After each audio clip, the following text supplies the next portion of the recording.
And welcome to this little test of the Live Gamer Portable.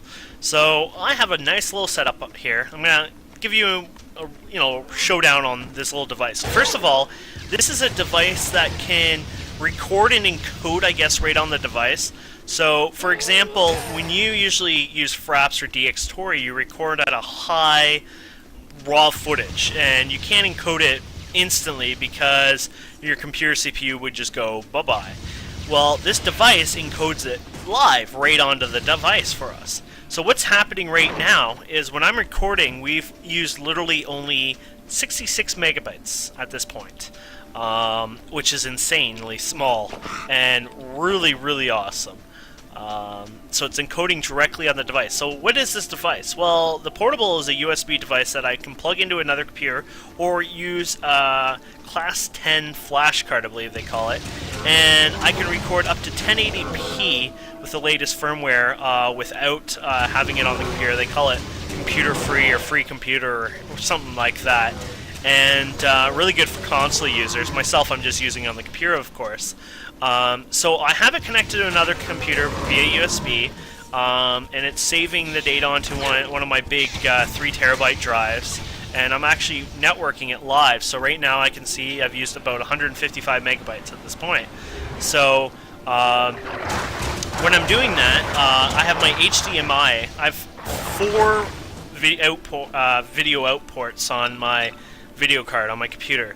So literally I have 3 of them set up as normal. My 4th one is combined or cloned with the 3rd one, so 4th and 3rd. I should say 2 and 4 to make it easier. So I have 3 monitors. I play on the middle one, which is number 2, and my 4th port is cloning with 2. So what's happening is I'm sending the input of the HDMI right into this little box, and then the USB is carrying the information to the computer. Now, if I was on a console, it also has HDMI out, and you can plug in your display directly into that. Or if you're using, I think, one monitor or something like that, it works pretty well. So that is the nice part of it. Oh gosh, look at all these guys.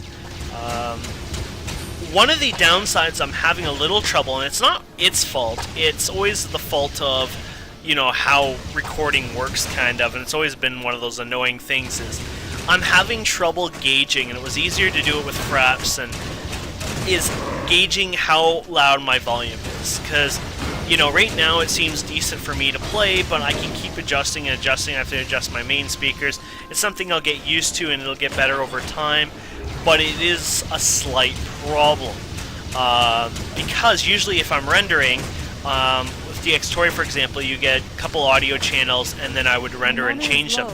Now, I'm not saying this program sucks in that way, because you can actually export your microphone on its own audio channel, meaning that you could do exactly the same thing, but I'm doing this to hopefully not have to render my videos anymore, be able to give you guys raw footage.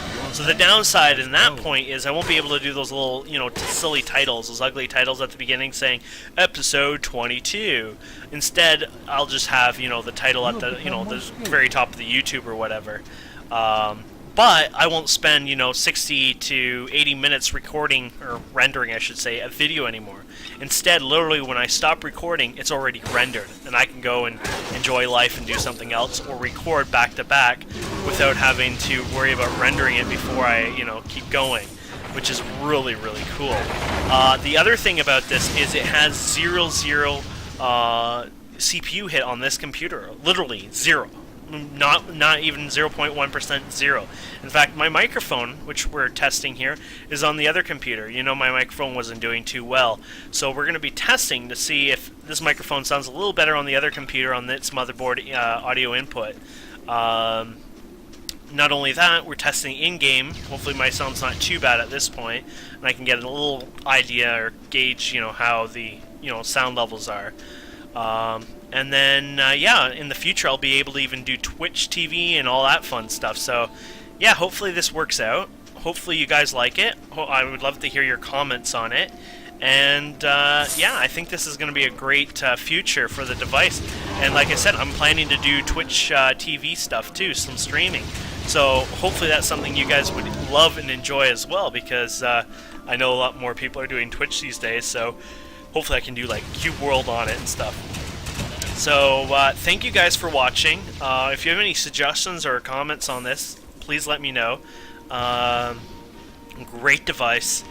Definitely check it out, and yeah, I'm looking forward to hearing your comments or criticism.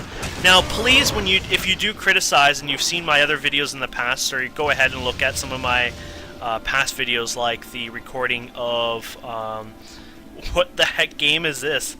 You know, I can't even think of what game this is anymore. I'm completely retarded. What is this game?